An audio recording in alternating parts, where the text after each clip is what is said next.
Good morning, Comicsgate. Welcome to Art City Comics. This is the weekend woke-up call. I am your host, Adam AF. Joining me, as always, is Comicsgate's top promoter, Mr. Tinfoil Hat Nick. Good morning, everyone. Congratulations, by the way. It is now, without a doubt, you have been voted the top promoter of Comicsgate. How does that feel, brother?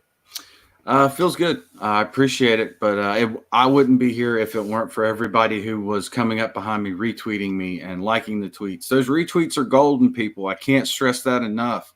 It's great that you like the tweets, but retweet the tweets because you may have followers that I don't, and those go a long way to spreading the word on these great comics and these great projects and getting them funded. But to everybody who does whatever they can themselves and to help me, that award is not just for me. That award is for you as well, because we've got to keep this going. We are Comicsgate. We are a family, so let's do this.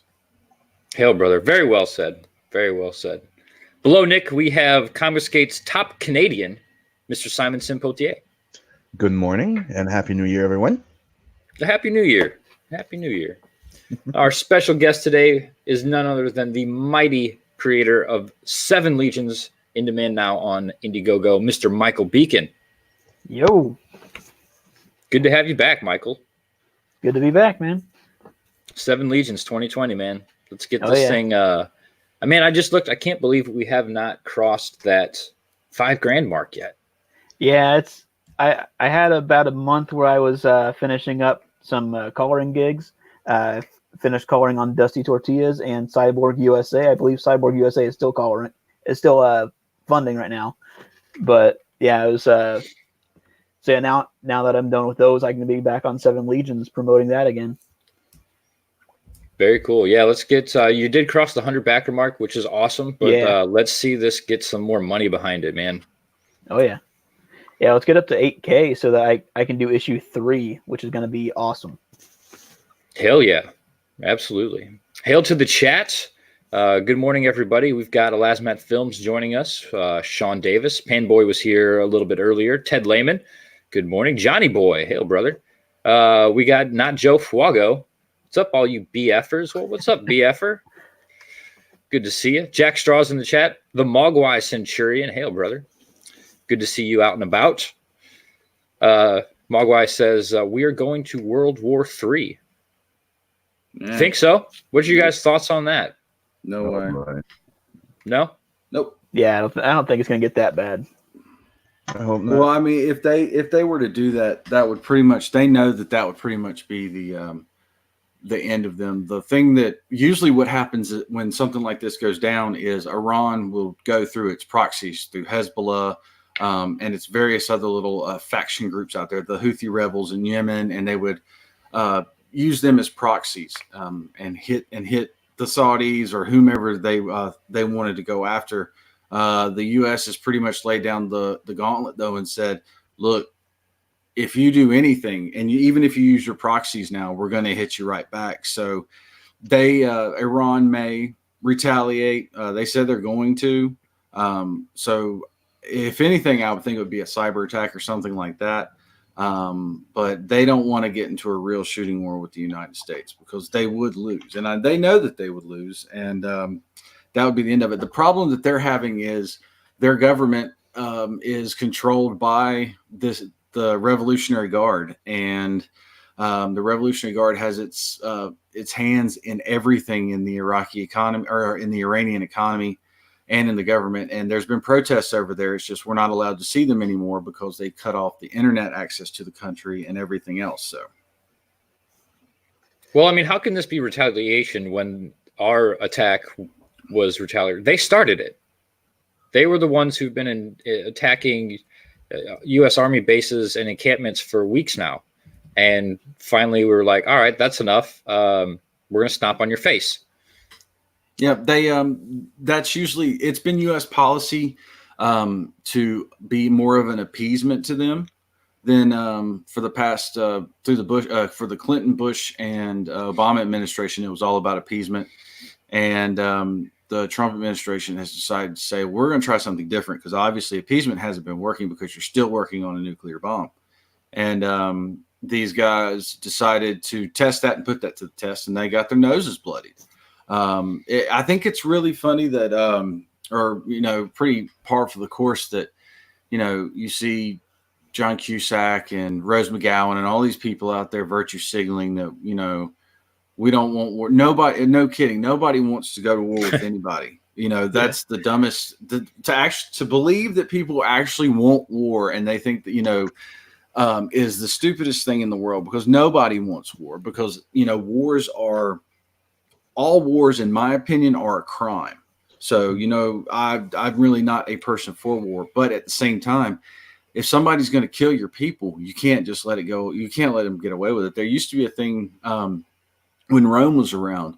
If you were a citizen of Rome, you got a piece of paper that says, I am a citizen of Rome. And when you traveled outside of the borders of the Roman Empire, even on the fringes, you carried that with you because it allowed you safe travel anywhere you went and across the border. But if you were killed by somebody, by a hostile enemy, and you were a Roman citizen, and Rome found out about it, they would send a legion to come and destroy you. I mean, that was that was their thing. That was what they were known for. They would retaliate for any of their citizens being killed like that. So, you know, I think that's the kind of the signal that is being sent right now. You don't get to go out and kill our contractors and our troops without having repercussions come back at you. Well, I think that's the message that needs to be said. But personally, I always wanted to be alive for a World War III. So I've kind of got my fingers crossed. You know, I've always wanted to be alive for a world war. And this might be my opportunity.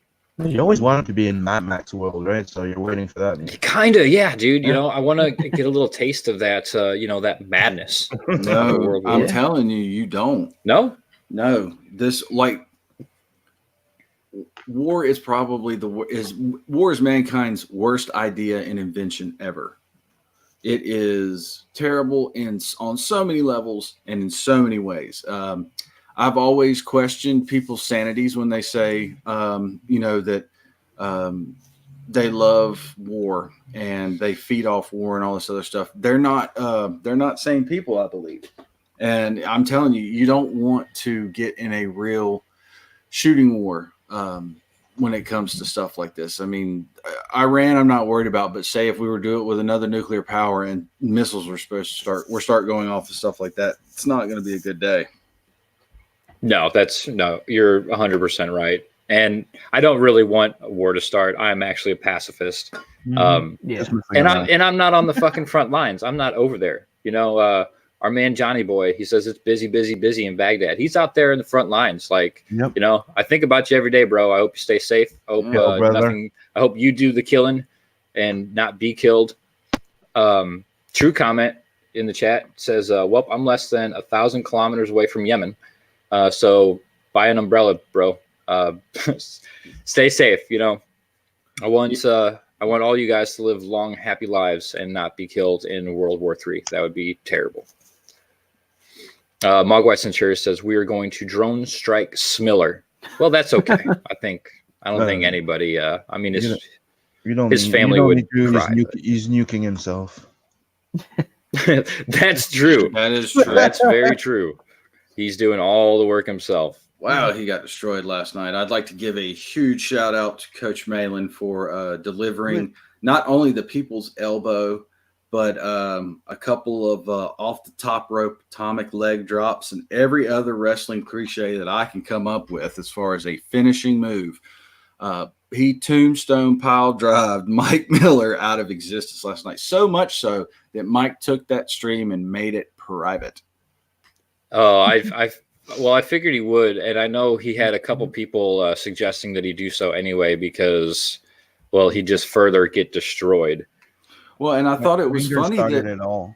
Yeah, he finished it. Yeah, I think it's funny that I do know now once and for all that I am hard blocked by Edwin Boyette because I could not see him in the chat at all, which means that you are blocked, even though I knew he was in there. And I had to have that pointed out to me by Jack Straw because he was pointing it out. He's like, I think I'm hard blocked by Edwin. I was like, how do you know? He goes, go look in the chat. If you can see him, then you're not. And I was like, well, I can't see him. So was I. Yeah, so was I. And I noticed that there's a lot of people can't see him.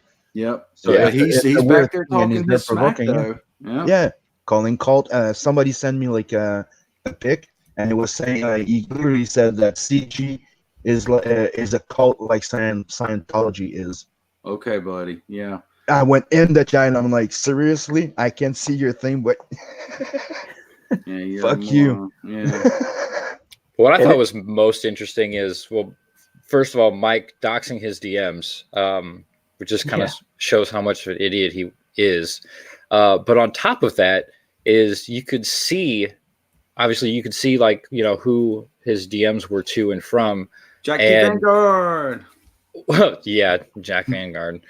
But you could see Edwin coaching him because Edwin was DMing Mhm. Mike the entire time the live stream was going on. Mm-hmm.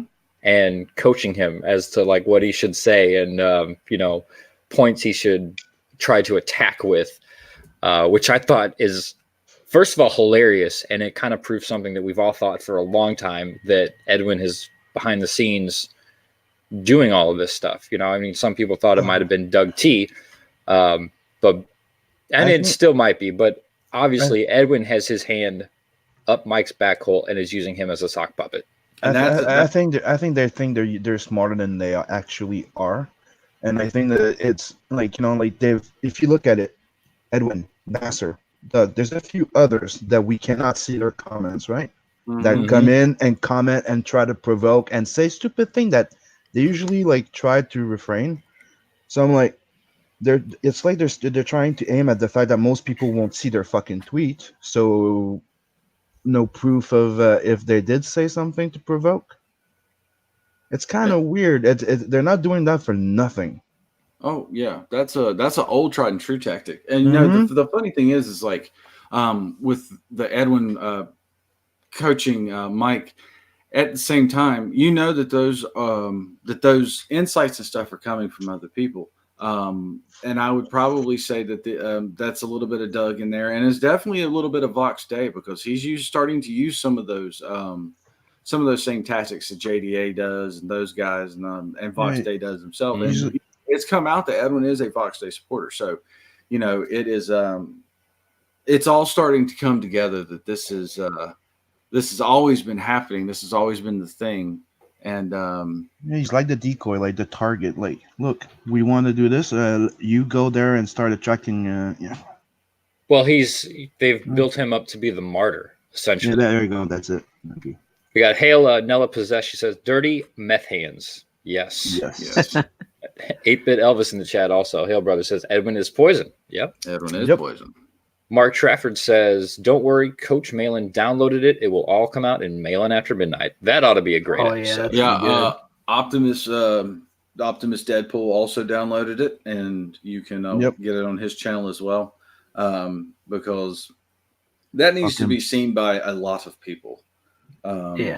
Because he goes after Coach for some stuff that, I mean, you could basically see Mike crying at some point in time in there, especially with the big team up cover for Monster Hunter or whatever. Yeah. Where Mike was in there, like, you made Lone Star just like a bit character and all this other stuff. That is the mind of someone who is extremely upset and bitter because they think that they are not getting the credit that they deserve. Now, that's always been Mike's thing, though, because he came into Comicsgate thinking that he was going to be something big.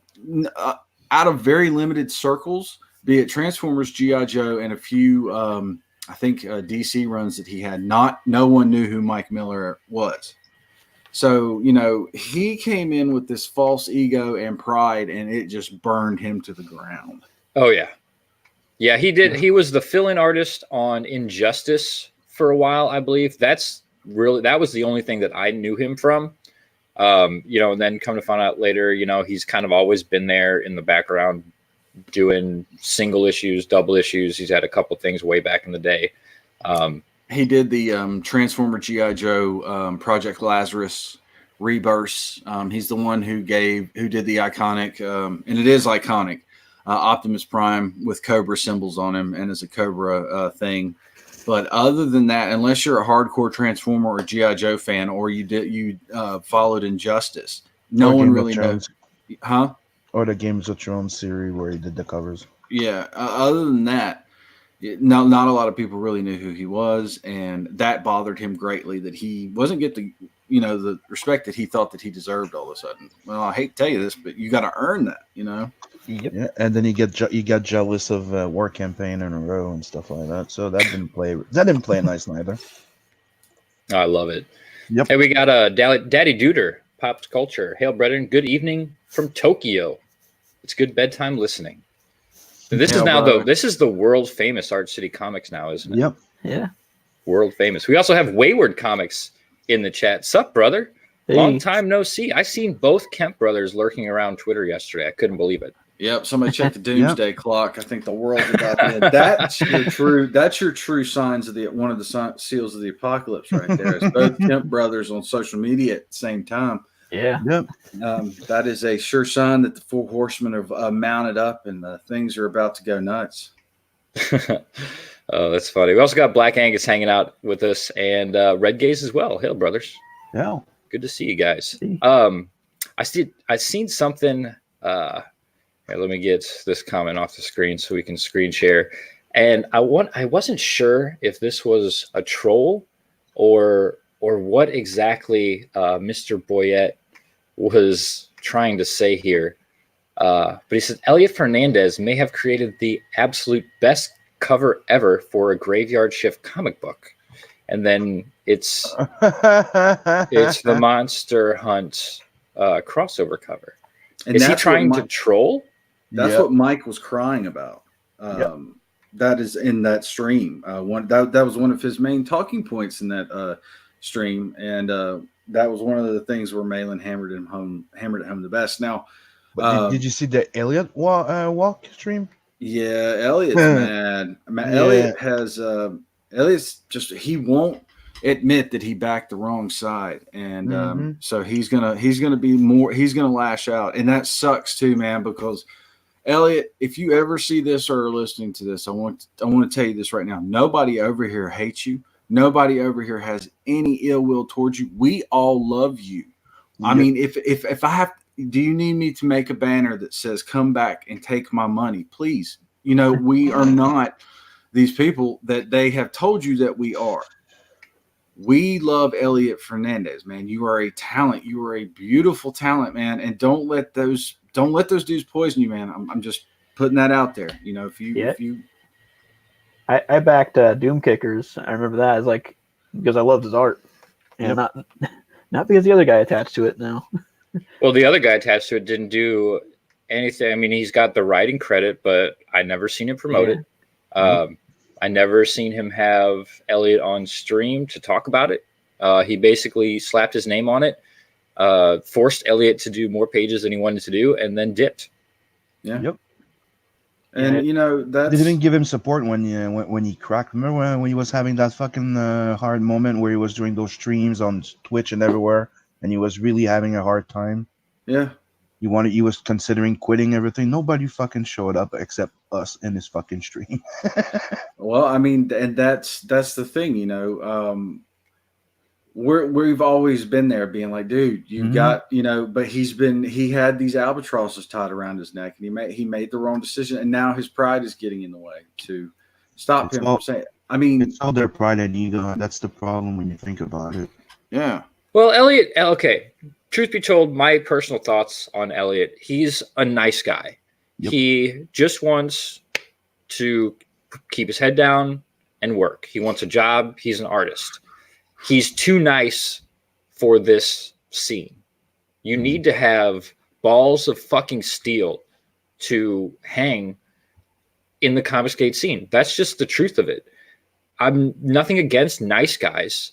We need nice guys, but it's tough when you've got all this back and forth and backstabbing and all that kind of shit like that. That's the true enemy of the nice guy. Him seeing what he thought was friends go after each other and slit each other's throats. That hits him on a more personal level than it does us. Yep. We fight back, we attack, we meme. That's our coping mechanism in a sense. But for him, that's hard for him to handle. And that's why I think that he finally was just like, okay, I want to walk away from this. I'm not really into everything that's going on. I do wish he'd come back, because all he's got to do is keep his head down and draw. Him being such a big personality or a big name in the movement makes it harder, because people want to, ride his coattails and pull him in and make him choose sides. When in actuality, all he's got to do is come in, do the work, get paid, and become a superstar. Yeah. Because he is a superstar artist. Yes. Yeah. I mean, the dude makes magic happen. I said this, I said this yesterday in a DM group. I don't understand why these people get so upset over, or let this affect them so badly. I mean, that's like, I like to imagine that when I wake up in the morning, I'm happy to be doing this, because I realize that I'm a very small piece in a big wheel, and it's awesome. But that feeling that I feel in the morning when I get up, I have to believe that that's what the guys who started Image felt like when they left at the beginning, or when, all these artists get put on their best punk rock smear, threw up the middle finger, and walked out of the big two, and came over to Comicsgate. And, I'm so thankful to be a part of this. And that just, to me, Elliott's attitude is just the exact opposite, and Doug and all of them, man. And I don't think that's Elliott's real attitude. I think that's just Doug and those guys have poisoned him so much that it is it's just made him into this other kin, I guess you would call him. And it was obvious in that video that he had something against Ethan there. Yes. Like he was taking swipes at everybody. Yeah, it was like, before you saw there was something, like you had the feeling that somebody was trying to turn him, or he was trying to distance himself. Yeah. But on that video, dude, that face, as soon as you that pie eater and stuff like that, I'm like, ooh. Well, and that's not like Elliott. That's not the Elliott that I have come to know. Elliott's the quiet guy who doesn't say much. When he does say something, it's usually worth listening to. I said that about you the other day too, Michael Beacon. You don't talk much, but when you do, man, watch out. But yeah, Elliott is not that type of person to go out there and make a hate video attacking other CGers, whether he's in CG or not. Like, that's just not him. Yeah. So you can definitely tell that, those guys have gotten to him. And again, I think it's a little bit of Doug T and Edwin, a little bit of puppeteering there. I think that's a whole lot of Doug T. Maybe not so much Edwin, but it's definitely a huge Doug influence. And, it sucks, because the one person who's given him the influence is also the same person who's screwing him over the hardest. Yeah. Sometimes you can't see your own, you can't see your own worst enemy right in front of your face. That's true. And don't forget that Edwin did start up as a power groupie, right? Yes. That's also true. When I mean power groupie, meaning like he was one of not really much Ethan as much as Mike S. Miller's groupie, but the fact that he got picked up to be like the damage control, to be like the Mike S. Miller's animator crowd, or whatever it is you could say. Like, he was the host of the show. He was the one keeping everything, Yeah. Until he left on his side, then And I mean, Adam Post puts up a pretty good point. He says Edwin destroyed IndieCron and didn't so much as apologize for what he did. That is very true. Pixel Trader can say all he wants to, and so can Dr. White, that Insider and at this point IndieCron are independent things, and it's their thing and all this other stuff.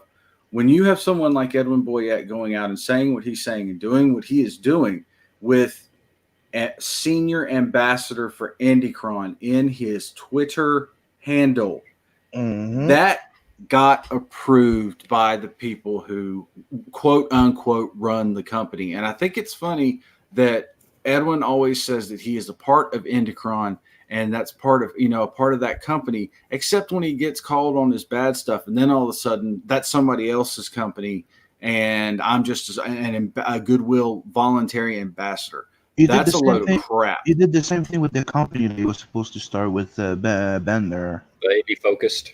Yeah, the indie focus there, like it was their company, right? And it was not like he was gonna do the indie Kron thing, but it was two separate things. One was his, one was not. Then after that, he comes back. That's done, and now like indie Kron is him and Pixel and Dr. White there, I think. Yeah, well, the thing about the indie focus was that's where they got busted with the pay to play plan. Mm-hmm. And but it's still funny though, because if you go and, well, it was this way last time I checked was like 2 or 3 weeks ago. If you go in and you type in indiefocus.com, it points directly to IndieCron. Yeah. Mm-hmm. Yeah, it reroutes IndieCron. So I understand how that goes. Sometimes you'll buy a domain and you'll put it as a placeholder until you get a website set up and point it to that. But the fact that Ben is now gone and all of this has been exposed as a pay-to-play scheme and stuff like this, why would you even have that anywhere near your business? I don't understand that unless there's something else coming that we don't know about. Yeah, and I know you guys remember properly also like over a year ago when all this shit started with Indie Focus and everything. The purpose of it was CG is dying. CG cannot last. We need to open up and kill CG and just go indie comics. So indie focused. That was the entire pitch that they were throwing out. And the thing of, everybody tends to forget poor JeanLuc. Yeah. JeanLuc wanted IndieCron to be CG only, essentially. Yep. And for believing that, he got run out. They Doug TenNapel started the smear campaign, and then Dr. White and Edwin and Pixel kicked him out. Yep. Is basically the short of that whole story. Yeah. They've had plans, Adam Post, Hail Brother, but Pixel and Edwin have had plans for a long time, for a very long time. And they're still going on behind the scenes that some people know, some people don't know about. Yeah. I do not trust either of them. Nope. Jack Straw says, fuck JeanLuc. Hell to that. I wasn't the biggest fan. I liked him in the beginning, and then I saw a side of him I didn't really like. Beside the point, he did not deserve what happened to him. He did not. Nah, he was one of the people supplying Jesse Miller stuff. He can kiss my ass. Well, that's a whole nother story. That's a whole nother can of worms. Mm-hmm. We got where'd he go? Lethal Lightning's in the chat. Hail my people. Hail Lethal Lightning. Hail. Stay safe from those Australian fires. Yeah, you and Liam definitely need to be careful. Liam posted a picture of a screenshot of the fires from his friend's house. Yeah, man, that's creepy. That's like out of a freaking horror movie, a disaster thing. So yeah. So actually, speaking of like fires and environmental stuff and whatnot, you guys all know Miss Greta Thunberg, right? How dare you? Yeah. So did you guys know that part of one of her activist things is that she's got all these thousands of kids skipping school on Fridays? Really? Yeah. Yeah, that's one of her big things is no school for climate change. So essentially, in her activism, she got school days shortened to 4 days a week. Awesome. Okay, yeah, it's not showing ulterior motives there. No, right? We just used to skip school to skip school. I've never heard of skipping school for a cause, but whatever. Yeah, this was I wanted to cover this at the end of last year because it seems like it's kind of died down now. Because the kids have all been off for 2 weeks. But yeah, apparently every Friday is skip school for the environment. And I found this it's not really a meme, more of an infographic, I'd say. I think it was making its rounds on Facebook, but it made me laugh here. So here we have two. All this. Yeah, so we have two young environmental activists here. Right. The top is Miss Greta Thunberg. It says, is a 16-year-old Swedish environmental activist who shares her anger, frustration, and anxiety about the climate with the world. She is neither a scientist nor an economist. She offers no practical solutions to the economic devastations her ideas would cause. Admirable passion, wrong thesis, media star, Google search, 176 million results. Now, below that, we have this young man, Boyan Slat, who is a 23-year-old inventor who designed the world's first ocean plastic cleanup system at age 16. He now leads a group developing advanced technologies to rid the world's oceans of plastic. His solution involves no economic destruction, admirable passion, right thesis, media, not interested, Google search, about 270,000 results. See, but he had the wrong approach. His approach should have been, I'm not paying my taxes because I don't know, plastic in the ocean, whatever. I'm not going to go to work. There's a turtle with a plastic ring around his neck. Yeah. Did you guys see the freaking video that was going around where somebody filmed her car? And you can see all those plastic bottles and all those cans and shit like that in her freaking cars. It's filthy as fuck. I'm almost to the point where I believe that Greta is a paid actress. Yeah, she is. It's the big difference between these two is one virtue signaled and the other one didn't, or is being used as a virtue signal and the other is not. It's like everybody's all up in arms about clean drinking water and all this other stuff. There is a machine out there right now that has been developed by a group of professors at MIT that is a moisture farmer. Yes, Star Wars tech being put to practical use. Yes. And it is a box about the size, it's about the length of a 15-inch laptop and about, I'd say it's probably, the size of a 15-inch laptop, both sides squared. And it can provide clean bathing and drinking water for a family of 5 daily, every day. And no one has really heard about this. No one is really out there pumping it out or anything like this. They have been having problems getting patents for it because a lot of people don't want this to come out because it will solve water crisis overnight, just like that. Because it not only it makes the water safe to drink, but it also purifies it. And any water that's left over, it's clean. It's completely clean. Like there's nothing in it. So you can go dump it anywhere. The other thing was Honda back in 2012 and 2013 had the hydrogen powered car. It only puts water back into the atmosphere. These are solutions that make sense and actually help. I mean, a car that as you drive around, you add water and oxygen back into the thing. I mean, that takes the electric car and throws it out the window, and also takes a lot of the environmentalists' arguments and flushes them down the toilet. Honda met with two problems. They had trouble getting the permits because there were huge lobbies against it. Also, farming hydrogen is probably one of the most expensive things you can do, even though it is the most abundant element in the universe. With the moisture evaporator, a lot of people, bottled water companies, environmentalists and stuff like that don't want that ever coming out because that will take away a lot of their power, money, and prestige as far as them being able to have any kind of influence over politics. This kid's program actually works. After I read this, I went and looked at the technology and the science behind it and everything. It could probably clean up the oceans with all the plastic in 10 to 15 years if it were applied properly and done as a world. Every government in the world chips in and does this. Easy solution to fix this problem.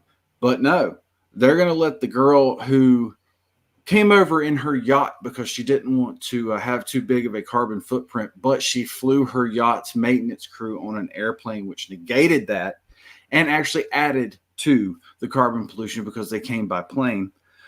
They want to give her all of that, just a virtue signal. This is why environmentalism, as we know it today, doesn't work because it's not truthful. It's not believable. It's all about, look at me. It's that South Park episode where they're all walking around smelling their farts and stuff. Yep. Trying to stay relevant. Hey, we got Perth Comics in the chat. Hail, brother. He says, they trialed a moisture water drinking fountain at my work that draws moisture from the air. I didn't use it because I didn't want to drink my colleagues' sweat. That's fair enough. You know, that is good. And that's that was another concern that they've run into is the moisture that's in the air is a mixture of all these things, you know, sulfur, carbon dioxide, this, that, or the other, people's sweat, animal urine, things like that. But the filters in this machine are so precise and so good at what they do that when the water comes out, it's actually purer than what you can get in bottled water. So, wow. I mean, yeah. And the scientists have said that it's relatively inexpensive to create. And they made it that way because they wanted to give it to people who live in arid climates and stuff, you know, solve the water crisis in Ethiopia, the Sahara, things like that. And they have just ran into all kinds of problems. Here's the thing, though. When their patents run out, I will guarantee you everybody will try to get this. It will be one of the biggest. There'll be corporate espionage and governments going to war over. I mean, it's going to be nuts because that is the game changer. Oh, yeah. If you could pull moisture out of the air and clean it and make it drinkable, you win. I mean, it's like I remember like last year when they launched like I think it was a crowdfunding for like a new product that was like you could have it as a bottle or it was a straw too, but you could actually take water from the pond, like a dirty fucking pond. Mm-hmm. Just pass it in there, would put your straw in it and drink from it, and it was cleaner than bottled water. I'm like, yep, holy shit. Yeah. Vault. Oh, go ahead. Yeah, I remember when I had cable, there were like these shows about new technologies that were coming out, and I do remember hearing about the water filter thing. And it's like there's like a ton of these problems that we have today that I think are going to be solved in the next 10 to 20 years. And like even things like, you know, like if greenhouse gases are such a huge issue, they have like concepts in mind, like to basically just like have these planes in high atmosphere that could basically just scoop those gases out of the air. And like that would just like sort of be like giant air filters that fly in the upper atmosphere. And these are concepts that they've looked into and seem feasible. You know, it's like, you know, all these doomsday things that people talk about that are like they say is going to wipe us out. We're going to solve them, I think. Oh, I think so too. I do. It's a weird double-edged sword because you have these huge conglomerates, these huge companies that they don't want to lose any of the money that they've built their corporations on. But at the same time, if they don't change their ways, they're going to destroy the planet. We can fix these issues, but I want to address something real quick. This Vasin Kasai or whatever person in the chat is saying the Ethiopian Sahara don't have much moisture in their air. That's very true. The thing about moisture farming is that it gets every bit of it, and it takes it and presses it down and compresses it into something that can be used. And these machines, they tested them to where that they will work and put out the same amount of money in those highly arid climates. That's what they were originally built for, was to go to places like the sub-Saharan Africa or the Saharan Africa or Northern Africa, the Horn of West Africa and stuff like that or Eastern Africa to give them a chance to have water and stuff like that. It'll also work. Is also tested in the Middle East. They've gone to some of the most arid places on Earth and drawn water. They even got it to work in the Atacama. So it doesn't have to have copious amounts of moisture in the air to do anything. It just has to have some moisture in the air to actually work. Interesting. True Comment says we should just all get water Pokemon. Yep. Problem solved. I would love to walk around with a Blastoise. Oh yeah, that'd be awesome. Let's see. Vault also had something. Where'd that comment go? Something that we don't talk about in the mainstream at all is water desalinators. Yes. Those do exist. Mm-hmm. They can take salt water from the oceans and turn it into drinkable water. It tastes terrible, but it will work in a pinch. The like whenever you go to the beach, everybody knows that when you go to the beach, the water has that taste to it because it's been desalinized, because they're either pulling it out of a brackish source or out of the ocean in and of itself. But yes, that is a thing that has been done. And Vasson says compressing air to get moisture out is hella power hungry. They've solved the power problem as well. It runs on solar, and those batteries will hold up to 4 days worth of charge, and you only have to charge them every 4 days, and it still pumps out the exact same amount of water. I'm telling you, this machine is a game changer and a world saver, but they won't let it out there. So yeah. Well, like I said, it's that whole situation where you've got these huge companies that are making money on ruining the world, and they don't want to stop making money. So do they go broke, or do they save the planet? Yeah, but it's the same thing that happened with the electric car. Remember, it's existed since we've been kids, but Yeah. it's been bought, shut down. Same thing with the hydrogen car. The hydro car, I heard it when I was in high school. They were showing, they were testing it. They came out going, "There you go, this is the future," and then poof, nothing. Well, I mean, you've got, there's more companies coming out every year with hybrid cars. They run on electric and gasoline. But why do they always make them look so stupid? These are like the Prius is the dumbest looking car on the road. Like, who the hell wants to drive that? And then on the other hand, you have the Tesla, which is a really cool looking car that costs more than a lot of people's houses. Electric cars are a lie, though. The thing is that they can't, like all gasoline combustion powered cars can be recycled. Every bit of them can be recycled. You cannot recycle those lithium ion batteries. In fact, they are toxic waste. That's true. So once those, and they only hold up to a certain amount of charge. Once they've gone, just like your phone battery does or anything like that, once they can no longer hold a charge, they are worthless, and you can't do anything with them. It's like solar panels when they outlive their usefulness and can no longer hold the charge. You can't really get rid of them. You just have to bury them somewhere. I'm not a proponent of solar power by any means of fact, but in some cases, solar is a good alternative when like dealing with, a small portable water purifier that's a moisture farmer type deal or something like that. But when it comes to electric cars are, again, one of the biggest lies. If you follow the carbon footprint from where they mine the lithium ion and the nickel that they put in these things to make the batteries, and then that's shipped to another country where they put it all together, and then that's shipped to another country where it's put into the car. The carbon footprint on that one car is about the same as if you went out and drove a gasoline powered car 100, 200,000 miles. It's just a big lie. But it's what everybody was forced to buy into. And so instead of hydrogen powered cars and stuff that actually does something good for the environment, we're stuck with electric cars that do absolutely nothing to the environment. It's a war on the car itself. That's what people don't like cars, because cars are an aspirational type of deal. They want everybody to ride bicycles so they can all be good socialists and roll around in bicycles. It'd be like China. Yeah. Bicycle. I mean, that's just the way, that's the thing about, you'll go like these ultra bike friendly cities and stuff like that, or countries that hate cars. That's what they're going for. They're trying to get rid of automobiles, because with automobiles, you can have a little bit of they're aspirational. They are, because of the different lines and the different makers and all this other stuff. I'm a firm believer that is, people believe that either they can get everybody driving the same looking thing, like the Lada Riva or what was called the Iron Chipmunk that came out of East Germany during the communism times. And they all looked the same.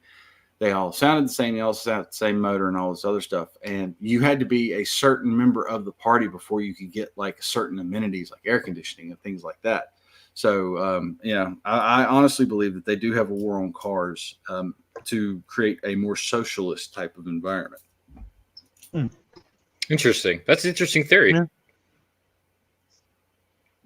Yep, it's a long held theory that I've had, because you even in like back in the days of communism, you had the Lada Riva, which was what everybody drove, the regular people drove in the Soviet Union.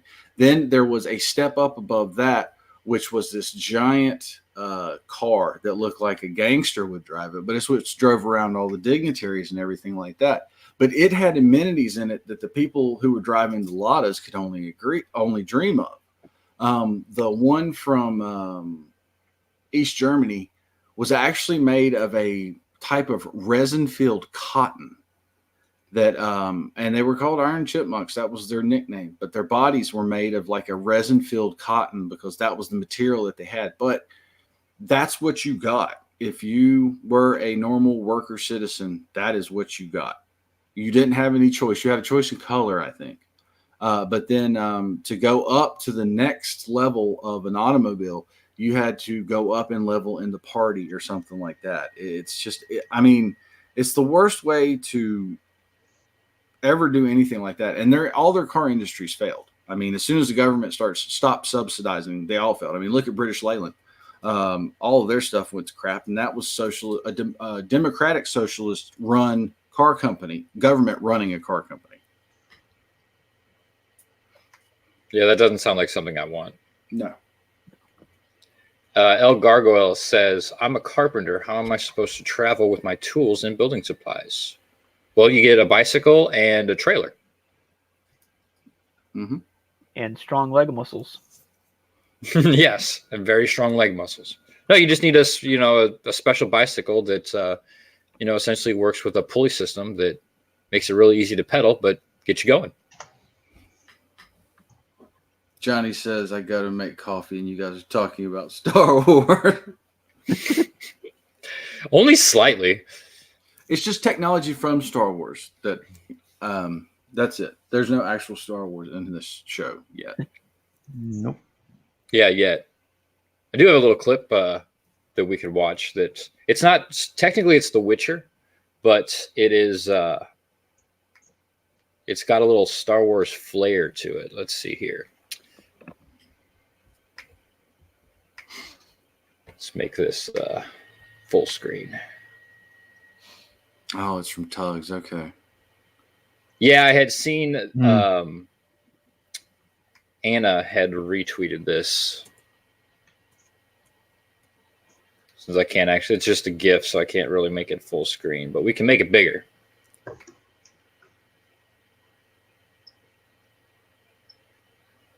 Totally stab that dude in the junk. Now that'd be a cool Star Wars. Like that is an awesome battle scene. Yeah, I like that they kept the hilts and the hand guards the way that they were regular swords, and just made it like on the blade. They didn't try to make it actual lightsabers.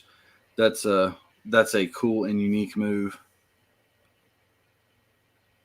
That stab there at the end is real badass.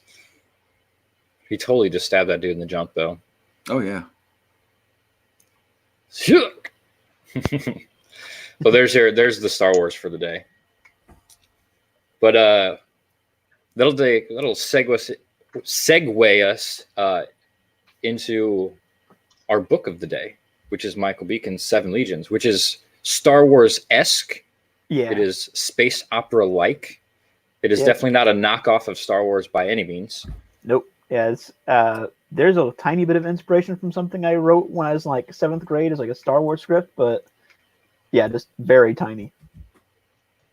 So give us the rundown here of Seven Legions. So it's a story of an orphan who becomes a samurai, who dreams every night of the life of an angel named Azrakal, who served the Seven Legions, which is a galactic peacekeeping group. So Hiko grows up with these dreams, and he also, he's growing up in a time of chaotic civil war. So he's sort of torn between two worlds: the world of his family and their clan, and the war that they face, and the war between the Seven Legions and their three greatest enemies.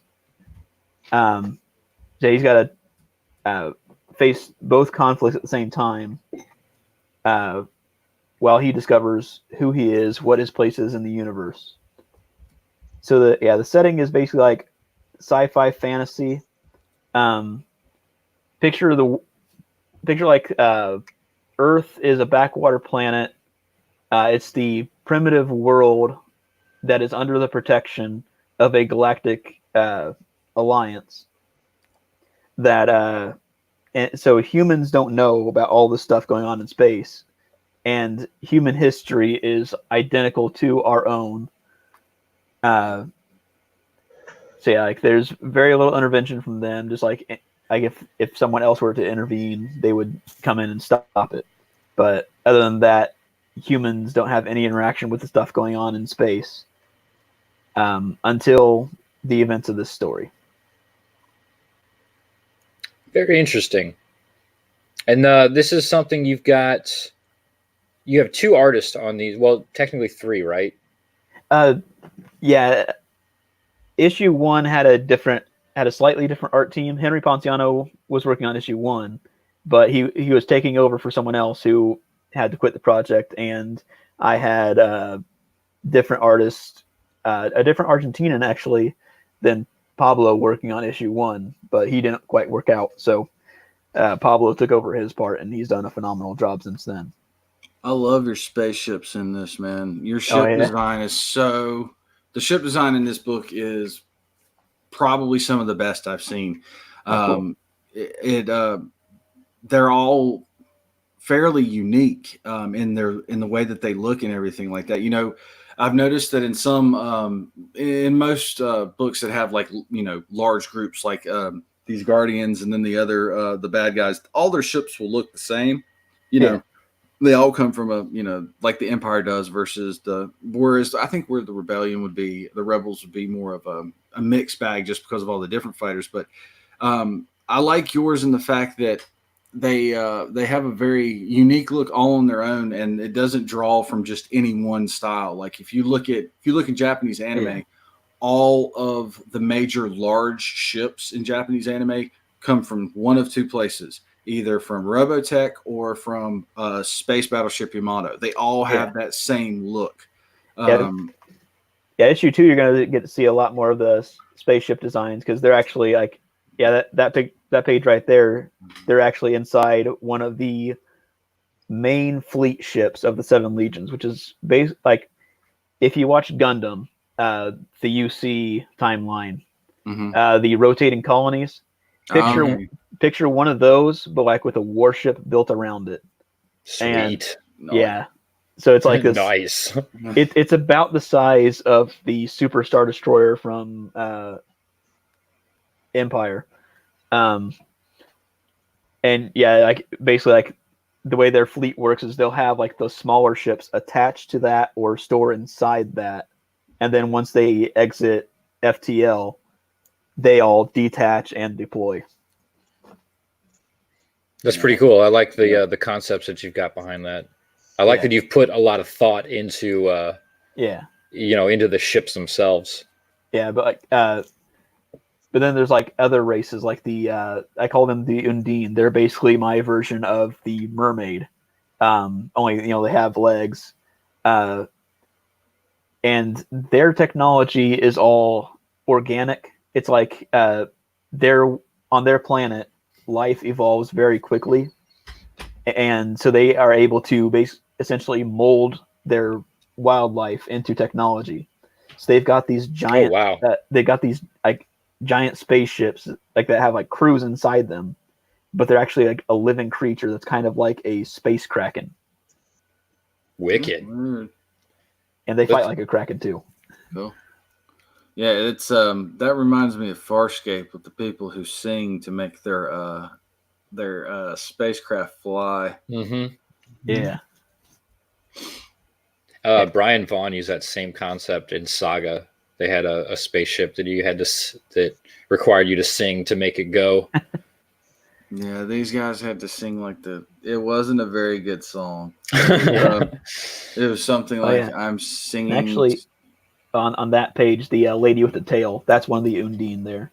Oh, okay. So Okay. yeah, she's got legs, but she's got like almost like a shark Yeah. / dolphin looking tail. Yeah. I love this concept though. I love like anybody who's ever heard me talk on YouTube or talk to me online knows that I love like the movie Legion, and anytime you got angels mixed in, because to me angels are some of they're put up on such a high pedestal that in our in the myriad of different faiths that they're in and legends that they're in and stories and stuff like that. But no one ever realizes that these got angels like that, even though they are a celestial heavenly being or whatever, they don't ever seem to be, they have no concept of humanity, as far as being able to empathize with them or anything like that. And I'm starting to believe that they're a little bit stupid, just due to the fact that when they do intervene, they never, ever take the opportunity to get to know the people that they're intervening with. You know what I'm saying? It's like the only time I've ever seen that kind of thing dealt with is in the movie Michael with John Travolta as Michael, the Archangel. And that whole concept of how the angels get to make 3 trips down to Earth and they get to experience everything that humans do to make them more human and to be able to empathize better. And some of the stuff that goes on is supernatural, but supernatural. But I like in this that everybody, all the angels in this seem to be pretty well grounded in the fact that, they live very human lives. They're kind of like they're actually technically an offshoot of humanity. Like there's a ancient war where humans had gone out into space. This is like before human history as we know it. Humans went off and explored the stars for the first time, and it didn't go very well. They actually wound up uncovering a ancient race of energy-based beings that tried to wipe out humanity. There's a sort of apocalyptic war, and humanity found out how to destroy them, which was to absorb the energy into these suits. Only the suits had a side effect that it altered their genetic structure, which led to the creation of the angels.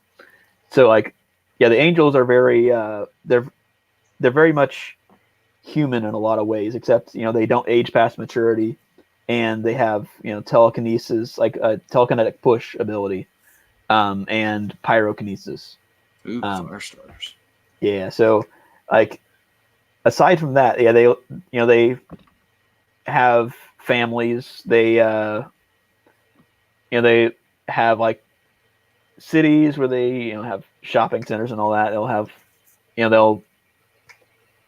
they even have video games in some cases. I might bring them in at some point for like just a tiny bit, but yeah, my angels are very human. And like a lot of times in fiction with angels, it's like the angels are basically might as well be artificial intelligence. No, I would agree with that because it's almost like they're programmed. Yeah.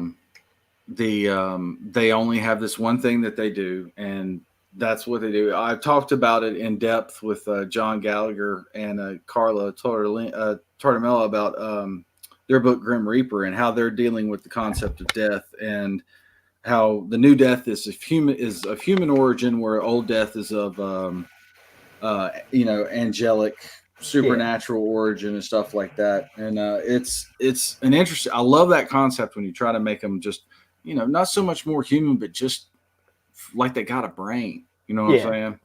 And one thing I like, one of the themes in this story, like one of the questions in the story is like, so there's the concept of fallen angels in here, which in some of the pictures you'll see them, they have a halo, and those sort of change shape and color with emotion.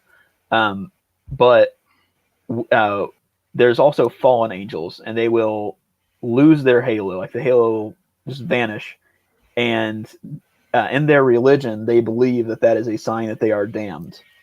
But you're going to find out what's going on with that throughout the course of the story. But like in issue 1, you find out that Azrakal and his and the Angel members of his crew, they've all lost their halos.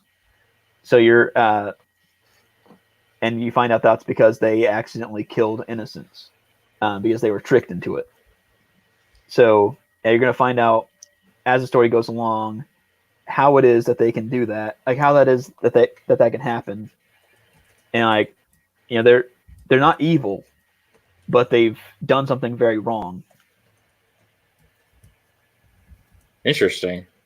Yeah.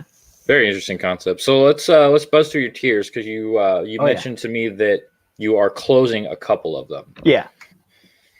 So let's go back to the top. Okay. So you got your print tier. Yeah, that's going to be you're going to get 2 issues of the book, or possibly 3 if we hit the right stretch goals.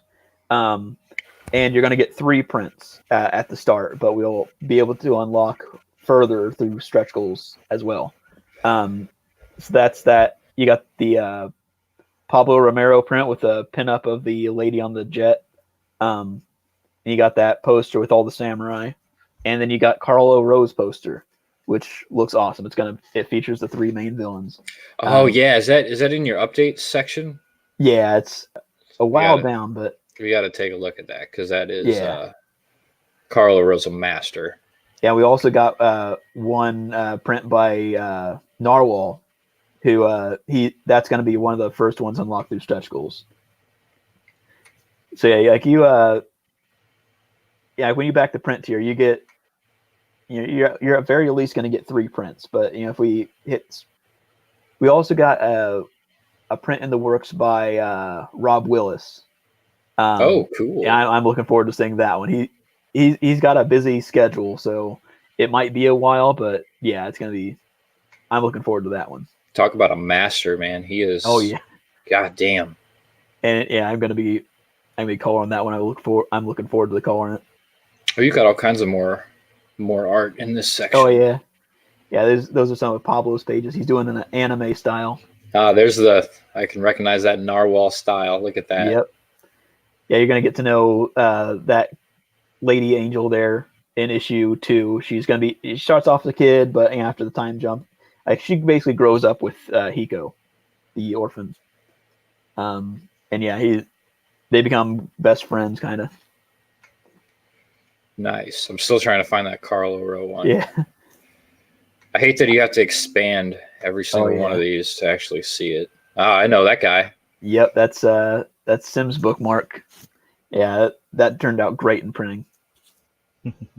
Yeah, your coloring was awesome. Yeah. Oh, that's also a print that's going to be unlocked. That's a guy I met at Bubba Fest, who's CG.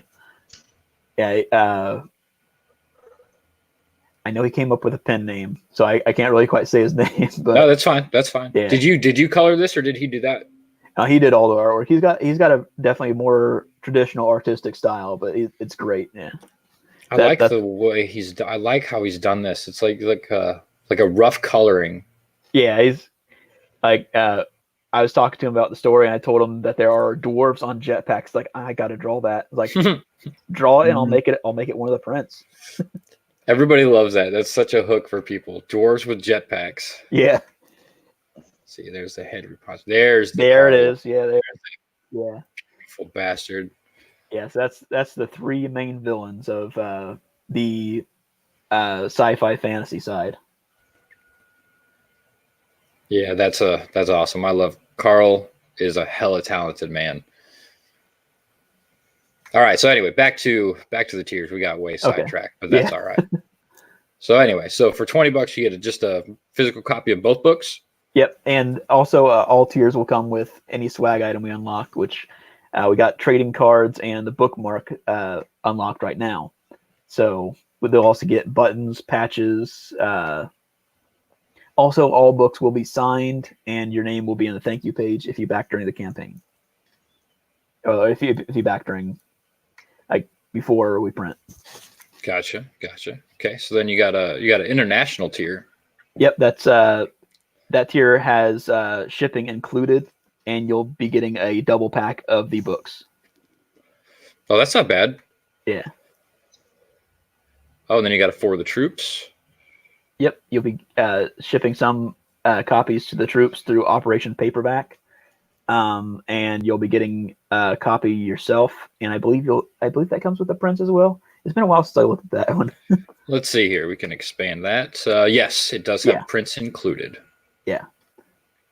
Very cool. And I'm glad that you knew the organization right off the top of your head that you're using, because if Sketch Therapy was hanging out with us today, he would make sure that he knew exactly what operation you were using, because he is. I mean, I got to give it to Sketch. People love him, people hate him. He's a passionate man, and if you say you're sending books to the troop, you better damn well be sending books to the troops. Yeah, he's someone who you get intimidated by at first, but like once you get to know him, he's a pretty good guy.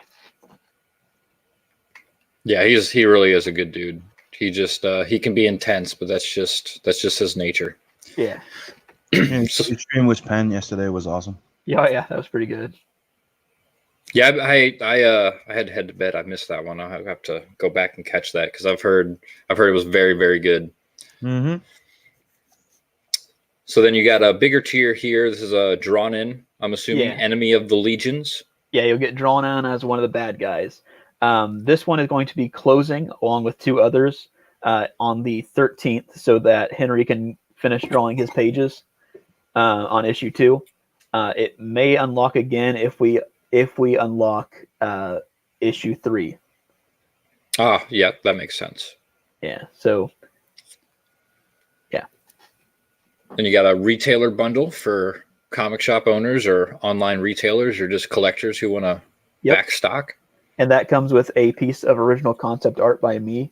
I do the character concepts, but I'm very bad at designing vehicles and such. But that's cool. That's actually really cool. A lot of times, with this retailer bundles, you see people offering, like a poster to put up in the shop or something, but you're offering an original piece of concept art. That's really, really cool. Yeah, and this is art that won't be uploaded anywhere. So you'll have sole ownership of this piece of artwork. And so that should add to its collector value. Oh, absolutely. Yeah. Then you got Soldier of the Seven Legions. Yeah, so you'll be drawn in as one of the good guys, sort of background character.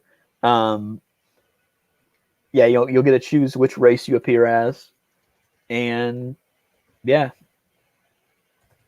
that one also closes on the 13th. Yeah, as being one of the drawn in tiers, and then same for that. Like it could reopen if you get to the 3rd issue stretch goal. Yep. And what is that? What is the 3rd issue stretch goal? We'll include issue 3 with all backer packages. No, I mean what at what? Oh yeah, that's a 8K. Okay, so about little under, basically another $3,000 and some change.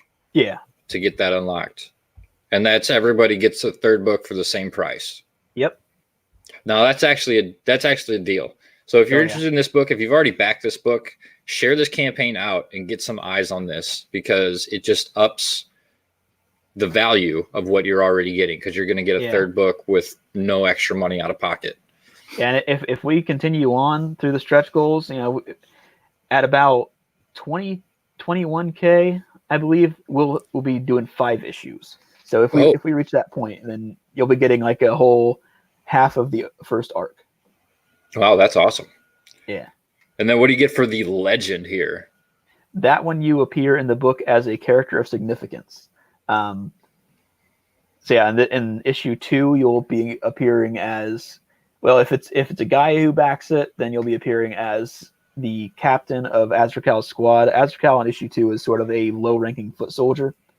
So like the memory parts, they take place throughout different points in Azrakal's life. So yeah, issue 2 is the start of his military career, and yeah, you'll be drawn in as Azrakal's captain, who is a human, and he'll be mentioned quite a lot in later chapters.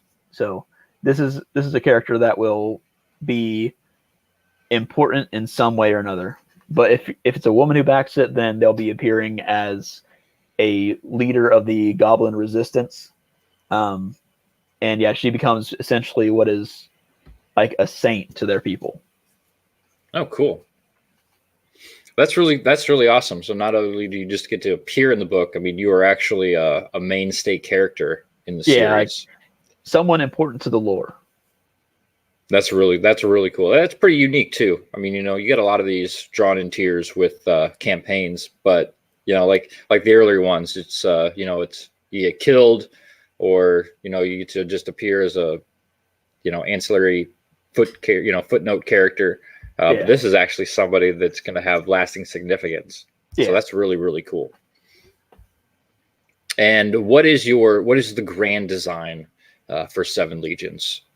I want to create an epic to replace Star Wars, since that got but it's going to be a huge story. It's going to be awesome. It's full of action, full of adventure. It's going to there's going to be a lot of heart in it too. A lot of well-written characters. And it's going to be, this story could wind up expanding into offshoot stories, focusing more on some of the other characters. And this could be an entire universe if it picks up well enough. So yeah. How long has this story been like stewing in your mind? Where did this come from? Obviously you said it's got some some Star Wars inspiration, definitely undertones. Looking at it on the outside, it doesn't like scream Star Wars to me whatsoever. I've been thinking of this story since probably about at very least senior year of high school in 2007. So it's been in my head for a while. But it started off as a story of just some Ronin trying to find out who his family was in the midst of this chaotic time period. Then it eventually became a paranormal historical fiction, and then it became sci-fi fantasy. But yeah, it's been in my head for a long time. Very cool. Very awesome. Let's go ahead and we will, that's the update link. Let's go back to the main page, and we'll drop that link in the chat for anybody who is interested in backing this. If you don't have the money now, put it, make a bookmark, save it for later. Yeah. I know the holidays probably still have some people dried up at the moment. I know I am one of those people.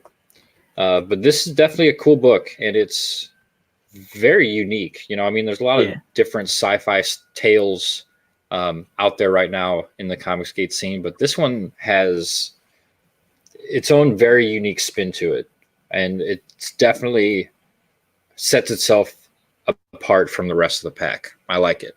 I like what you're doing here. I'm definitely working on the I've definitely got a pretty decent balance between having a world with a lot of lore, and I'm definitely not going to drown you in information on each issue. So like, if people are worried about being buried in like exposition, that's not going to happen. You're going to get to know this world gradually and with care throughout the series. That's good. Well, that's the thing. You said this has been stewing in your mind for what, 10 plus years now. Yeah. So I'm sure you've got a lot of info, backed up in your mind. And it's a good approach to introduce that to your audience gradually and not just flood them with information, right off the bat. Yeah. I can think of one book in particular that I got out of the CG universe, as it were, that you could tell is the same thing. He had this story built up in his mind for a long, long time, and he wanted to get it out there. And issue 1 was a little cluttered as far as exposition and dialogue and background, which it's not necessarily a bad thing, but a lot of times when you do that, you drown out the artwork. And I mean, let's face it, this is comic books. Your art is that's your bread and butter, man. You know, that's what's really going to grab people and bring them back for more, is that artwork. And a lot of things you're gonna see sort of in the background, just like, and you're gonna sort of pick up on the significance later on, as more secrets are revealed. And you know, there's actually a hidden code language in this that you can, if you're looking at it close enough, you'll be able to gradually piece together what's saying what. Like, and that'll be like, well, and once you just learn to decipher that, you'll be able to find little hidden messages in the issues. Really? Yeah. Oh, that's cool. I love finding Easter eggs like that and stuff like that. That's that makes for a very good comic. It's just something to go back in and try to find everything. Canalis is a master of doing that. So yeah, I do like that you're putting that in there, because it puts a whole new level of interactivity between you, the creator and writer, and the fans, because that's something that we can come back and forth with for however long and say, hey, was this an Easter egg? Is this an Easter egg? If we found them on, you know, that kind of stuff. I love it when people do that. Yeah. Sometimes it'll be a little lore secret. Sometimes it'll be like a little joke. You know, you'll find it, be like, decode it, be like, oh, that's pretty funny. But like I gave Pablo the code to the language, and he actually hid a little note in his poster. Oh, nice. Oh, that's fun. Yeah, I'm with Nick 100%. I absolutely love finding Easter eggs. Like, I will pour through artwork to find that little throwback to this or that. Yeah. It's just, I don't know. There's just something that you get in comics. I mean, you get it in movies and television sometimes too, but a lot of times it's a little more in your face. Whereas, you know, in comics, you can just like slide something into the background. I think when I had Liam Gray on the Between the Panels show before we went to break, he was showing a page from his book, and there's I want to say it was a Cyber Frog poster on the main character's wall, and then he had a Red Rooster action figure like on his desk.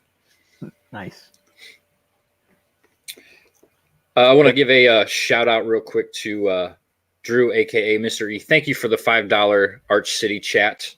He used the PayPal link and donated $5. Thank you, sir. Nice. Mm-hmm. Appreciate that very much.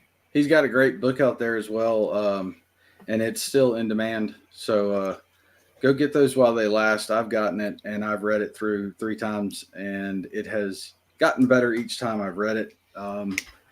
Captain Love is a very, very good read, and everybody should get it. It is not for the kids, though. Do remember that in your perusings and readings. I had to wait, like, I got the book, and then I had to wait like a week before I could read it the first time through, because that was like, you know, when you got a kid rolling around, you got to be careful when you sit down and read these books, because my kid loves comic books, and so she's like, I want to read it with, you know, I've read Cyber Frog with her. I've read a few other books with her, and I could not read Captain Love with her for obvious reasons if you've seen the book. Yeah, I backed Captain Love. I received Captain Love. It's absolutely fantastic. Each book is gold stamped with the number, so it makes it just even that much more limited edition, and it is a fantastic read.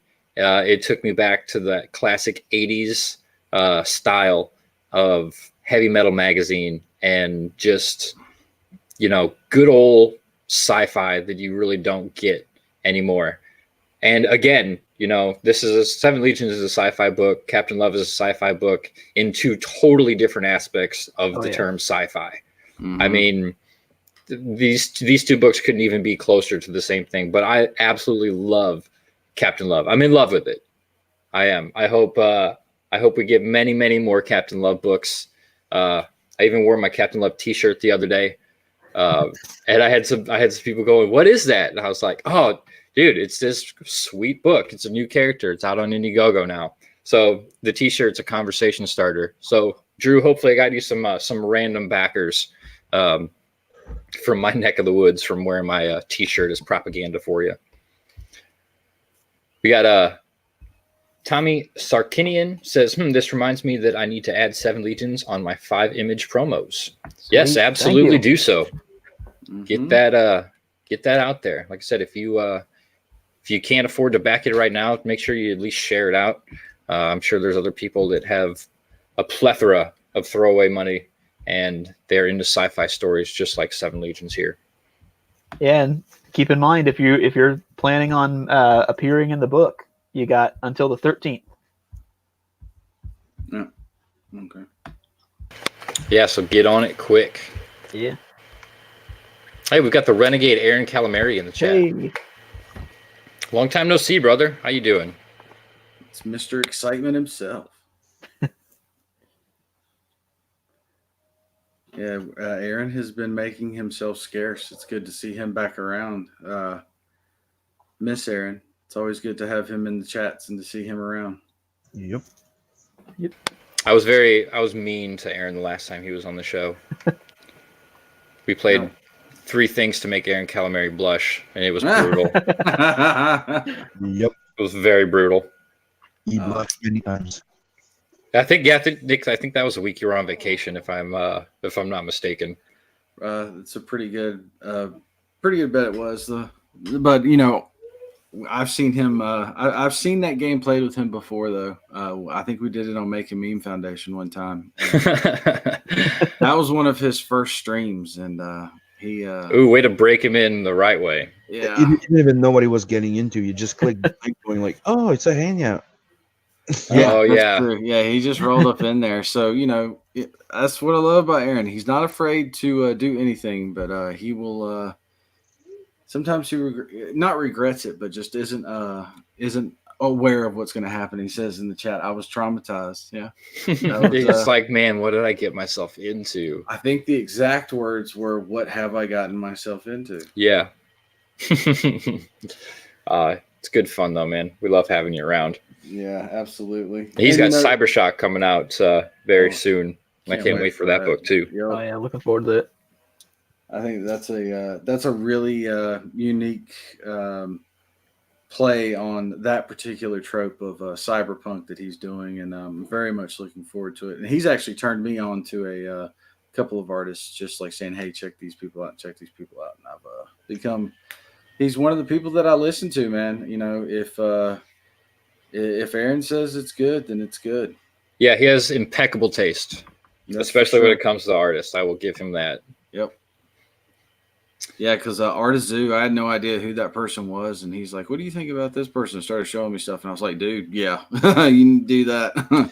Yeah, and if you've never watched Zoo's YouTube channel, he does like time lapse drawings and stuff. Check that out, because watching him work his magic with a brush it's awe-inspiring, man. It really is. Just, you know, he's one of those guys that he doesn't outline or anything like that. He just takes his brush and dips it in ink and just starts to go.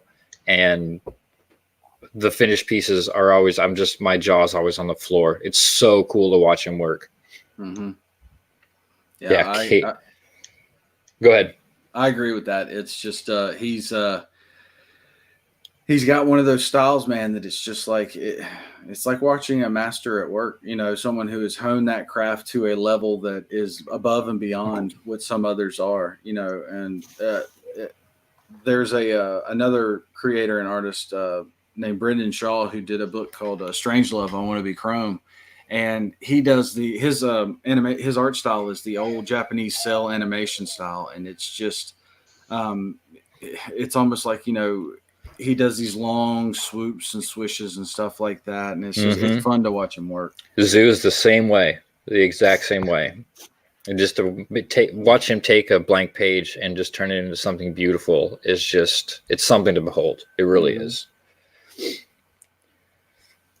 So the first of this year marked a very special occasion in the history of Illinois. We finally legalized recreational marijuana. Lucky. Yes, it is legal. It doesn't mean that everybody is allowed to just smoke it, though. It's still, if your job says you can't smoke it, you can't smoke it. But You thought Black Friday lines were bad. Holy shit. Yeah, I'm sure. I saw a video of that. Yes, I have a video of somebody recording the line outside the local dispensary because there's only one It's worse than Boxing in Day. this county, and this. Oh wait, let me make sure. Get the sound shared here. I hate that you have to click share audio. It's just, why doesn't it just share audio? Anyway, so this is the grand line. Wow.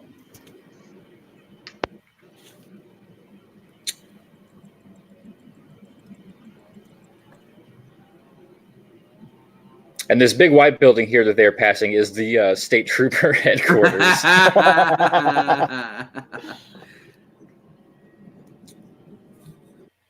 Oh man. Yeah, isn't that something? That's crazy. But I mean, it's funny that it goes past the popo. Oh yeah, right past the cop shop. The popo are in there like, okay. First so community knows that there are things that we do every day, like brushing our teeth or walking our dogs. Get out of here. Yeah, that's why you have to select. Stupid commercials. So the article here says demand for marijuana was so high on the first day of legal weed sales that the Illinois Supply and Provisions Dispensary sold out of some products, but is planning to have a wider variety when more cannabis is available, a company official said on Wednesday. Dude, So when it started here, they went out for over a month. See, Wow.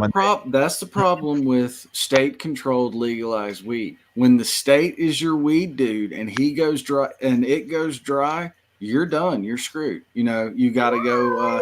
That's why the private entrepreneurship of quote unquote unlegal weed will never ever go away. Because that's the thing that happened here. It's when that happened, they turned to the private ones and started buying their crops. Yeah. They weren't recruiting. It's just it's such a racket, but you know, it's still better than having to go to your regular weed dude, and you know, you're always running that risk of police showing up. But you know, in my state where I live, they attach something to the farm bill to make even hemp, like smokable hemp, illegal, even though industrial hemp is legal and CBD is legal. You can't have quote unquote smokable hemp, but you also, if you get caught with industrialized hemp, like you're taking it to make clothing with it or something like that, I think that they can get you for that because they can't tell the difference between the two. And I'm just like, well, you've just killed a huge industry in this state and all this other stuff, but they're doing it in the name of we can't. The law enforcement can't tell the difference between the two. And somebody asked a very pertinent question, and they had no response. They were like, "Well, don't you think that this gives more reason than any that there should be no laws against smoking marijuana or possessing marijuana at all?" And the state representative just kind of stood there for like 5 seconds because he couldn't believe somebody was saying it, and just ended the press conference. Like, oh, I don't like that question. We're done here. Yeah, exactly. But when they legalize it in the States, do they legalize the fact that you can grow like one plant or two at home? Or No, it's like I think California and a few other states, Oregon and Washington, have made it to where you can have your own personal consumption grows, which is like one or two plants. But it's still illegal if you take it out of your home, if you sell it or anything like that. And it is still a federally illegal crime to possess, smoke, or have marijuana, period. That's still, the DEA still classifies it as a grade 1, grade A felony, all this other stuff. So it's a weird time in the United States where you have state laws actually surpassing and superseding federal law, but you've got like police agencies who are like, dude, our jails are full of people who are on their first time offense because of mandatory minimums of having like, you know, 2 ounces of weed on them or something like that. It's like they're killing. The laws are so stupid and so archaic and bad that they're killing any kind of real prison reform or anything like that. It just needs to be. They just need to make it legal and be done with it. You know, there is and just do it to where you make you tax people. That's I hate taxes, but good God, it's no different than going to your ABC store and stuff like that. It used to be in this country, like if you go back 100 to 120 years ago, the very concept of any of this, the DEA or us having to go through prohibition or stuff like that would have been laughable. It was all started up by a bunch of people who thought that they knew better than everybody else, and they based it on a moral crusade. And, I firmly believe that nobody has the right to tell people what they can and cannot put in their body when it comes to alcohol and drugs. Yeah. Yeah. We got Adam Friended in the chat. Says, happy Saturday, you guys. I'm headed out to the weed store now. Wake up, America. Yeah. Safe travels to you, Adam. Yes. I enjoyed his comment to Mike Miller when he was doing the DM thing. I like pussy. Yeah. That's pretty funny. That was funny.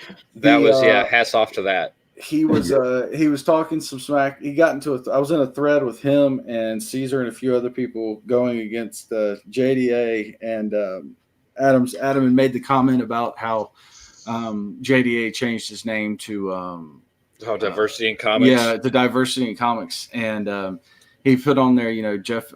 That Jeffrey's guy did you wrong, man. Stay strong, comic book forever. And so I gave him an achievement unlock on that one, and he liked it, so it was cool. But yeah, that was funny. That whole for the past week, it seems that anti-CG decided to just hit a new level of stupidity and just come out with some of the weirdest stuff I've ever seen, and none of it's been sticking. But it's all they've got left. Do you remember when GDA did the under his campaign, after changing the campaign name with Cyberfrog on it, at the bottom he did a big list of all the CG creators and comics? Oh yeah. He was trying to get all the tags basically. So if you search for anybody, Pocket Pussy did exactly the same thing on White Lady number 4.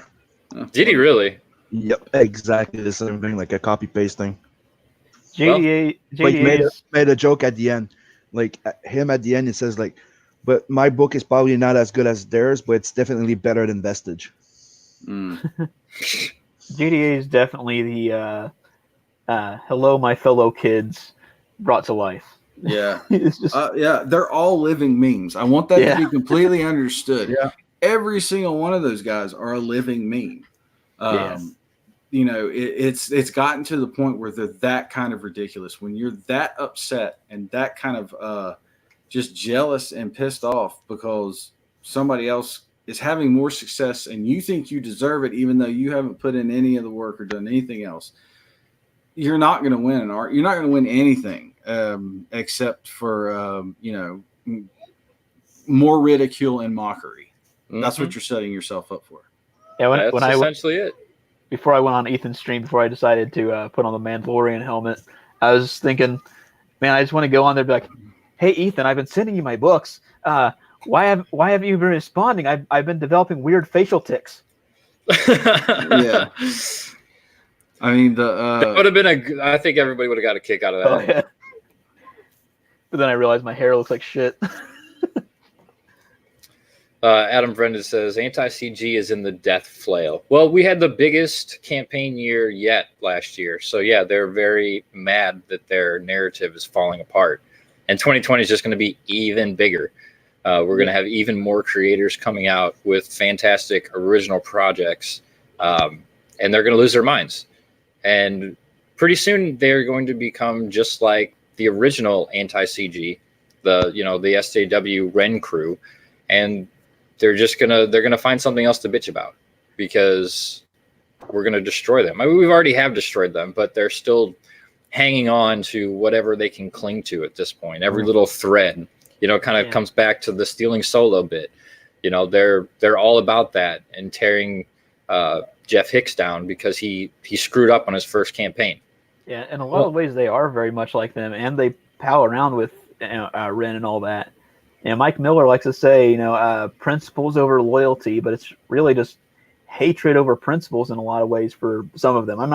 I don't think Mike Miller's really gotten involved with Ren and all them, but a lot of these guys is just like they don't care that Ren and Chrissy would destroy them if these people weren't useful idiots to them. Like if they were ever able to successfully destroy Comicsgate, Ren and Christie would have been like, okay, well, thanks for the help. You're gone now. We're going to destroy you as well. Yeah, they would have just been pawns in the game. I mean, that's essentially what they are. Because, all of a sudden you've got, and this isn't anything new, but you've got the far left weirdos like Chrissy and Ren buddying up to the far right weirdo, JDA. Because they have a common goal is to attack, EVS and company. Yeah, that's a prime example.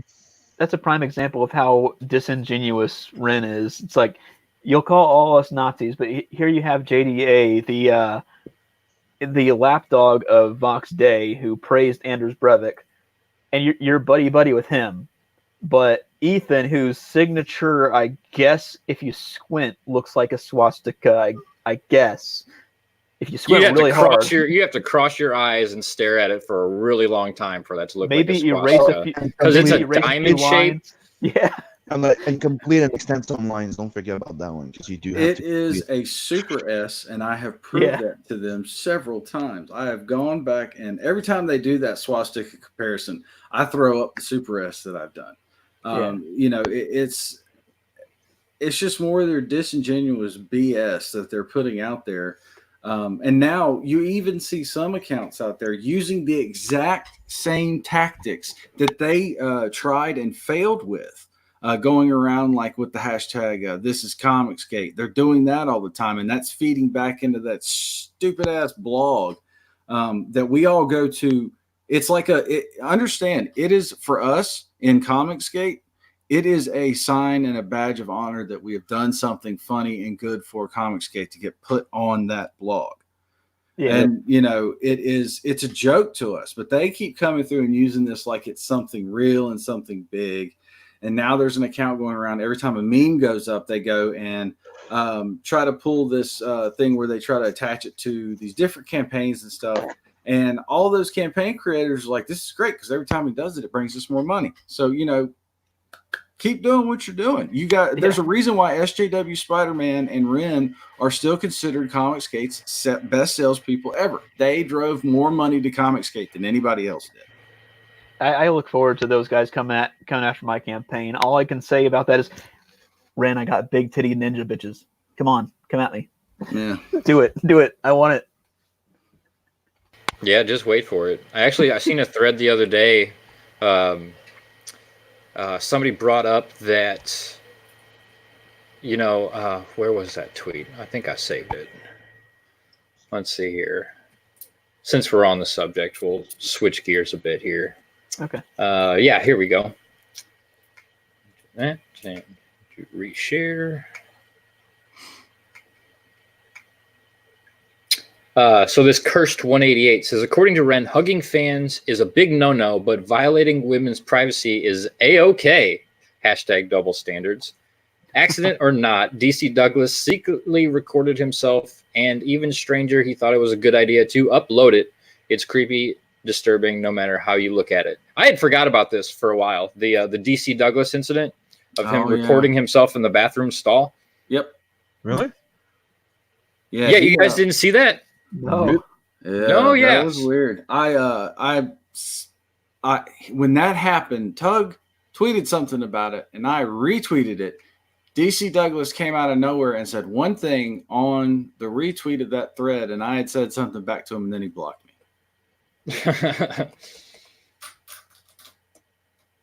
Yeah, so this is a post from Renfamous. So just to be clear, you're talking about the video DC Douglas recorded inside a single-person bathroom stall when he realized he'd accidentally gone into the ladies' room, and you're comparing that to Vic sexually assaulting a coworker? You can't make this shit up, man. Yeah. I mean, you seriously. And then she says, how is recording yourself alone in a bathroom stall being a creep towards women? Because it was a women's bathroom. Yeah. How do you walk into a women's room without realizing it in the first place? Like, you walk in and you realize there's no urinals anywhere. That should have been the first big giveaway to any dude who has ever lived since they came up with the urinal and I don't know, indoor plumbing. It's a fucking joke in Futurama. Yeah. Not Futurama, I mean Family Guy.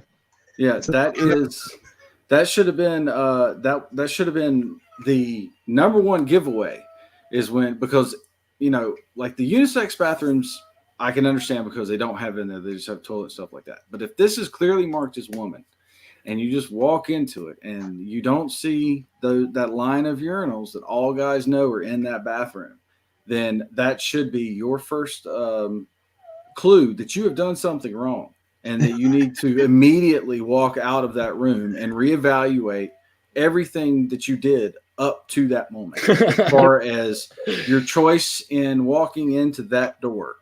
Because there are signs on those doors that are clearly marked that delineate this is a woman's bathroom and this is a man's bathroom. Yeah, and this, this doesn't look like a shady bar bathroom where it might have had some weird thing or symbol or whatever on the door. I'm sure you guys have seen those shady dive bars, and they really aren't maybe clearly marked. But of course, this is the internet, and the internet never forgets anything. So we do have the clip of what he uploaded here to share for everybody.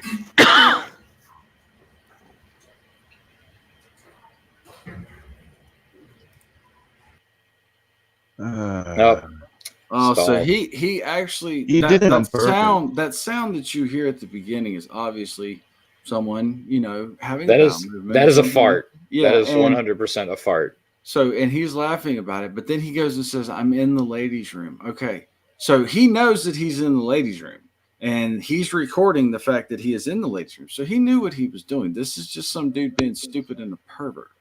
Yeah. Red gaze. I just seen that. Construct.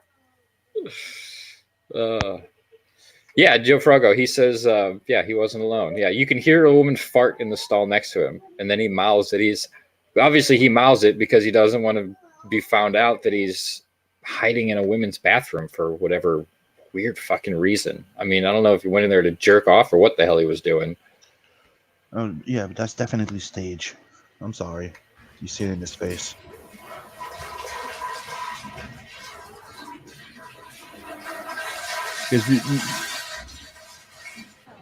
Not the bathroom. That's the one. That's like an airport. Yeah. This is the one. In case you happen to be at the Denver airport. Yeah, Denver airport. Okay. Oh, Lord. He went in there on purpose. I'm telling you. Yep. And there's no way other than that to explain that, because those having just used two of our nation's airports here recently, I can absolutely tell you 100% the lines that stretch out of those most of the time, depending on what day you're there, give it away absolutely as to who and what go into these into the bathrooms, and then they are clearly marked. I mean, the signs are huge. You don't just miss it. No, you don't. And yeah, like not Joe Fargo, he says, but Vic needs to be burned at the stake for hugging fans at his cons. Yeah, it's a ridiculous double standard. It's because DC Douglas is, he's one of them. So she's got to stand up for him. She's got to. Not for me. 100%. And you notice it's always these SJWs that do this weird, creepy shit. It's these male feminists that turn out to be the worst kind of people imaginable, because I don't know, you're trying to hide your degeneracy. The best way to hide something is to attract the attention to something else. So it's been. I just this whole, it was weird to me then and it's weird to me now. This dude is just. It's just another one, but like Adam says, just, another one of those guys that, as long as it's him and he holds the right political stance, what that has to do with anything, or, bends the knee and kisses the right ring, then all their stuff is excusable and okay, but you know, somebody who may hold different opinions and it's not liked by the quote unquote in crowd, then they get burned at the stake and chastised. You know, it's just it's stupidity. It's like they're trying to be that Chinese social app. Yeah. That does only go until they get power that other social justice warriors want, and then they get Me Too'd. So yep. Mm-hmm. Oh yeah, and that's the funny thing is they will eventually get what's coming to them because you know they act like a friend or an ally, and it's just usually to get close to these weirdos in the first place, and then they try their creepy behavior, and then it gets spun around back at them. Yep. Oh, it just makes me laugh. Vassin Cassidy says, "Just go on the streets, LA style." I seen that. Yep. Might as well. I mean, good Lord. I had a friend of mine who just got back from the Bay Area, and he's like, if you go in he's like, there's some places in San Francisco you can't really go into because it's not that you see shit and piss everywhere. It's the smell. It's literally an open sewer. And he's like, it's unhealthy to walk in there because you never know. He's like, I'm waiting on he told me that he was waiting on either like a diphtheria or a cholera outbreak just to go nuts and to happen because, you know, cholera being a huge waterborne illness and having stagnant piss and who knows, excrement and who knows what else lying around will cause cholera. So, you know, he's just, it's just one of those things. Yeah. I like Vault says here, break out a sign that says, warning, creepy dude in the bathroom right now. See how much they like that. Just stand there next to the entrance of public service. That's a good idea. I like that. We should meme that sign. Well, I want to thank you guys all for coming this morning. It is just after 12 o'clock on the East Coast, so it's no longer morning. I hope we woke you all up this morning. It's already been 2 hours? Yeah, wow. Just a little under. We started about quarter after, but it is. Wow. We're gonna wrap it up right. We're gonna put a nice bow on it right after the bathroom incident. Michael, thank you so much for coming on this morning. Thanks for having me. The chat, thank you guys for coming. Make sure you back 7 Legions if you haven't already, or at least share it out for everybody to see. It is a fantastic project, and I can't wait to see more come out of Michael Beacon. Nick, Sim, do you guys have anything else? Now just who you got on your show tomorrow? That is still up in the air. So I don't want to. I have a 75% committal by somebody. So I don't want to give too much away in case that person can't come on. But he does have the person who is giving me the 75% committal does have a nickname in Comicsgate. He's called the Boner King. Oh, so, nice. We will see if that happens. But yes, tomorrow, regardless of that person coming on or not, there will still be a Sunday Conversations tomorrow at 2 p.m. Eastern on my channel. I'm not sure if Mr. Canales will be there because he is traveling, but either way, the show must go on and we will be doing that. So tune in for that. And then, Adam, we starting back up. Yes, we are continuing Tuesday night at 8 p.m. Eastern Time. We are continuing the CG Jumpstart Between the Panels. This week, our featured guest is none other than the cover artist himself, the featured interview of the magazine, Mr. Andrew Huerta. So yes, make sure you tune in for that. The card should go up. I think I set it to go up Monday morning, maybe Sunday night. Can't really remember. But yes, make sure you tune in. Make sure you are subscribed to Art City Comics. Keep the bell rung for notifications so you can stay up to date when it does allow for notifications. And don't forget, if you want to send super chats, just send them to the PayPal tip jar, and I will read whatever message you send me live on air. Until next time, thank you all. I hope you have a great weekend. Later. Later.